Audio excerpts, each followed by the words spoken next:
ప్రజల్లో పెరుగుతున్న వ్యతిరేకతపై మీనాక్షి నటరాజన్ రాష్ట్ర నాయకత్వానికి క్లాస్ తీసుకున్నారట.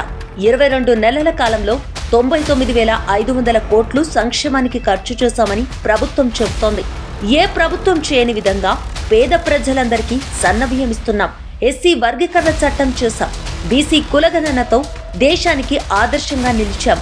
బీసీలకు 42% రిజర్వేషన్ల చట్టం తెచ్చాం. రైతులను పట్టి పీడించిన ధరణి చట్టం స్థానంలో అధికారులు రూపొందించిన గైడ్లైన్స్ వల్లే రైతులకు 21,500 కోట్ల రుణమాఫీ చేశామని ప్రకటించుకుంది ప్రభుత్వం. కానీ అందులో రైతులు ఉపయోగపడలేదు అనేది గ్రౌండ్ లెవెల్లో వినిపిస్తున్న మాట. రుణమాఫీ అమలు కోసం అధికారులు రూపొందించిన గైడ్లైన్సే బాగాలేవని సొంత క్యాడర్ అంటోంది. కుటుంబంలో ఒక్కరికే రుణమాఫీ ఏంటని ఒకంత అసహనంతో ఓ కాంగ్రెస్ లీడర్ అధిష్టానాన్ని ప్రశ్నించారని సమాచారం.